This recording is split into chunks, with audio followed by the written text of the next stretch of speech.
Hey, what's up? It's GC Kinsey here with some advice about how you can help keep trans people safer when you notice a difference between our appearance and our ID.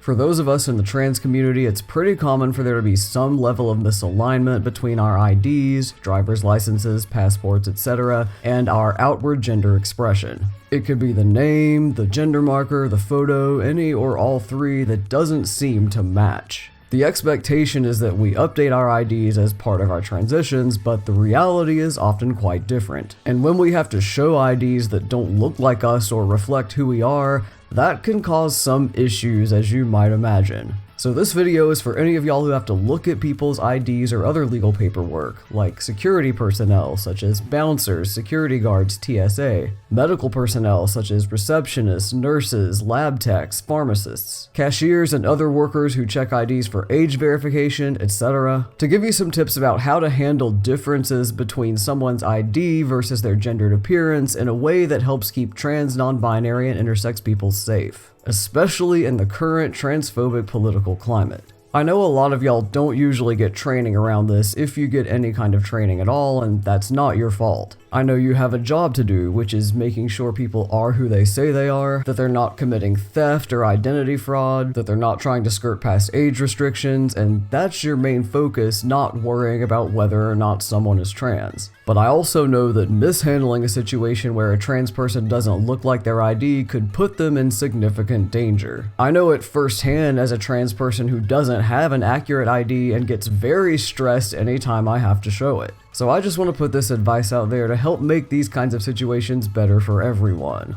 First things first, why do we end up with misaligned IDs? Several reasons. We might not be legally allowed to update our IDs. That's becoming more and more of an issue in the United States where I live. As of now, we can't have accurate federal IDs like passports and social security cards, and for state-issued IDs like driver's licenses and birth certificates, that varies state to state, and the rules are changing and in some cases getting worse all the time. We might not be able to update our IDs accurately. For example, a non-binary or intersex person who wants a gender marker of X might have to settle for M or F if there's no X option available. We might face major barriers to updating our IDs. Some places require proof of gender-affirming surgery before you can update the gender marker on your ID, and surgery isn't right, not to mention financially feasible for everyone. Speaking of finances, updating an ID typically requires paying a fee, which means we have to be strategic about when we do it. Most of us don't have the money to keep getting a new ID photo taken every few months as our appearance changes. We have to try to aim for that sweet spot where we're far enough along that we can keep our new ID until it expires. But that might leave us with a significant in-between stage where we're walking around with our old IDs in the meantime.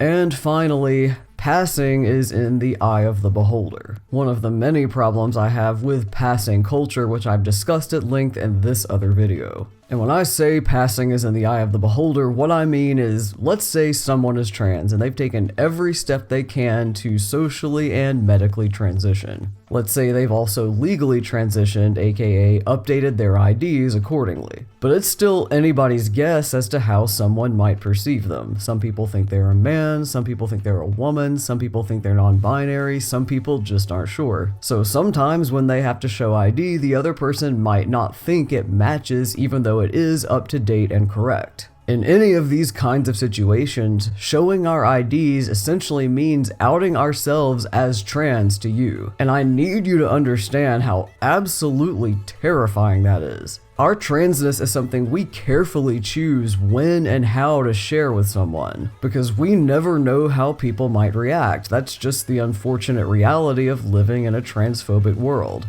When we have to show an ID that outs us, that choice of who gets to know we're trans essentially goes out the window. Unless we just chose to never drive or fly or access medical care or vote again, which, come on. So no, we're more or less forced to share this very personal, sensitive information with a random stranger who might or might not react well to it, might or might not be responsible with it, might be an ally or a transphobic bigot. We just don't know. So while checking IDs might be a simple run-of-the-mill interaction for you, Showing ID for us is extremely vulnerable. It sets off our danger senses and sometimes even sends us into panic mode because it makes us fear for our safety. And we can't even dismiss that fear as irrational because unfortunately it's not unfounded. Too many of us get hurt or killed just for being who we are. With that in mind, here are 5 tips for handling these situations as sensitively and safely for us as possible.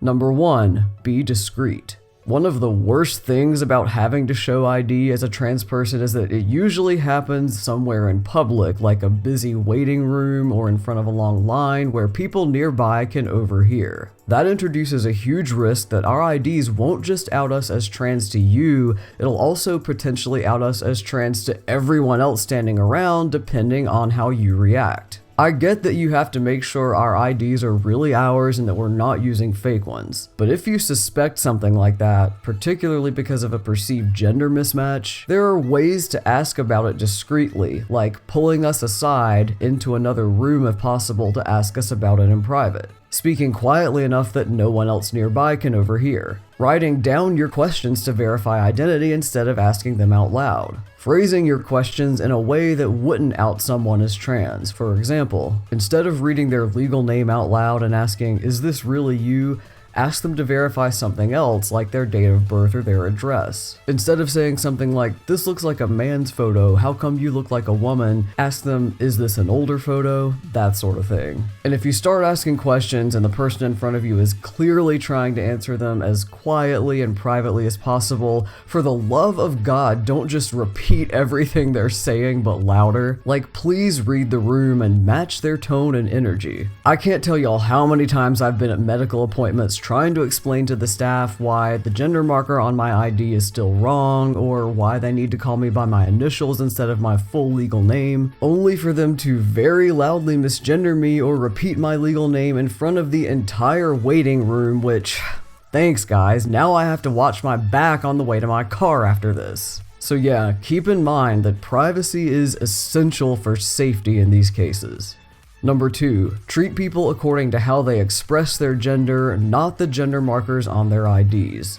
Our IDs are kept private most of the time, but our outward appearances are our public faces to the rest of the world. So that's what it's safer to go by if you notice that someone's appearance is different from their ID. Too many trans people are made to feel like what's on our ID is our real gender, and the outward appearance we present to the world is just surface level, almost like a costume. But it's actually the opposite. So call us by the names we introduce ourselves with instead of the legal names on our IDs. It is really frustrating, not to mention unsafe, when I go up to the reception desk at a hotel where I'm checking in, or a counter at a store where I'm picking up an order. I give my name as GC Kinsey, I have to show them my ID, and then the clerk takes that as permission to start calling me by my full legal first name instead. Like, no, I gave you my initials for a reason. Similarly, if someone tells you their pronouns or they're wearing pronoun accessories, go by those instead of the gender markers on their IDs. I once had a bouncer at a local queer club repeatedly misgender me while letting me in for their Pride Month drag show because they were looking at the F marker on my license instead of the he/him pronoun on my shirt, I guess, which was fortunately not so much of a safety issue in that environment, but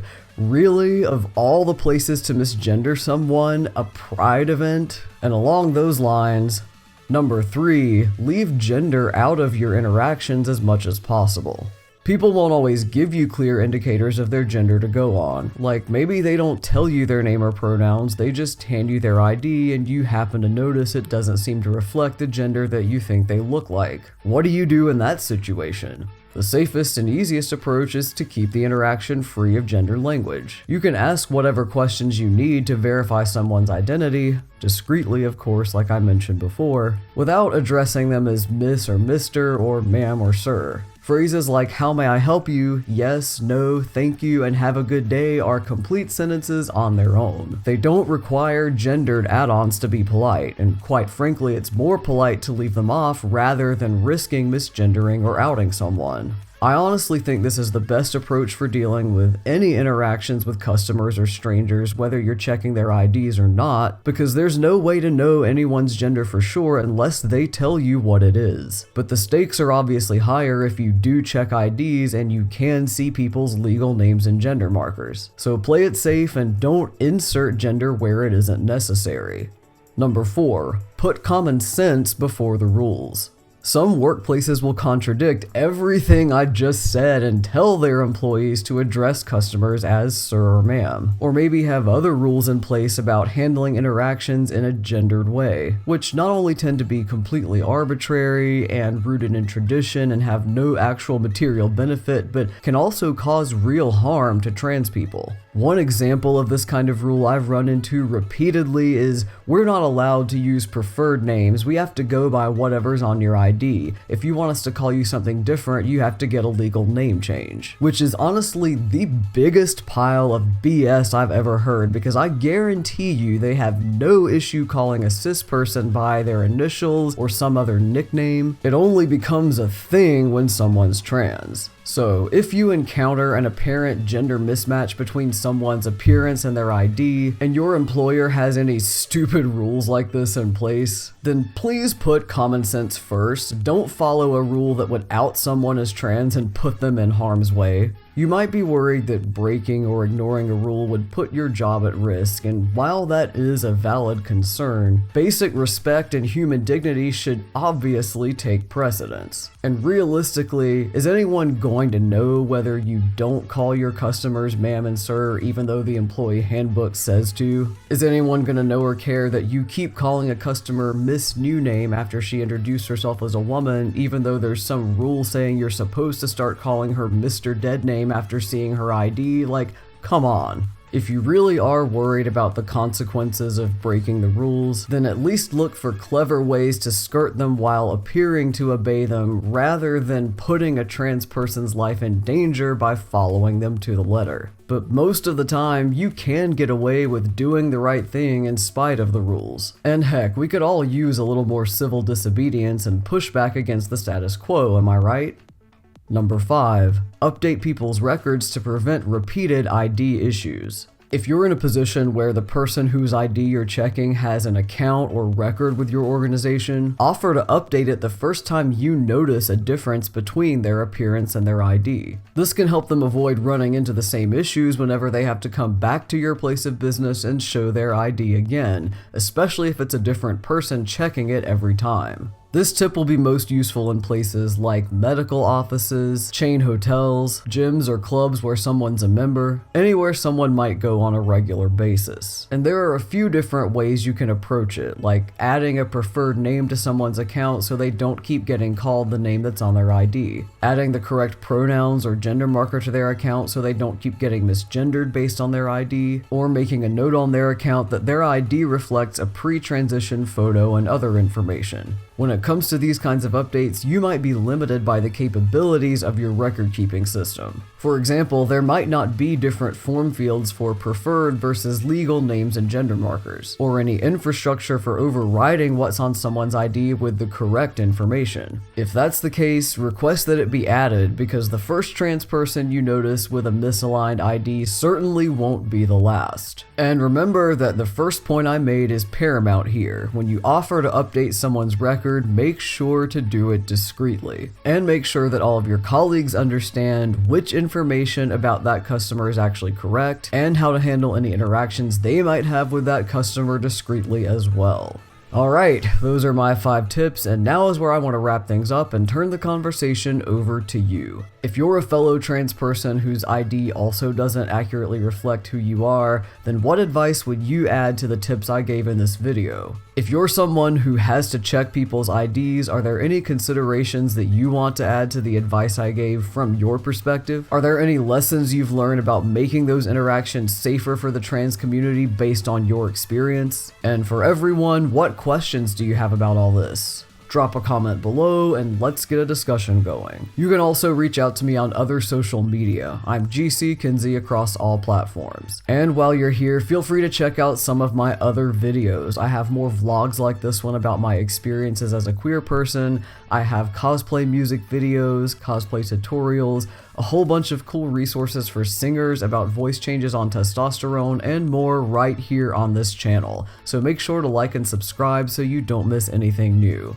If you know anyone whose job involves checking IDs and you think they should see this, please share it with them. And with that, thank you so much for watching. Thank you so much for your support. I hope you found this helpful, and I will see you on the next one.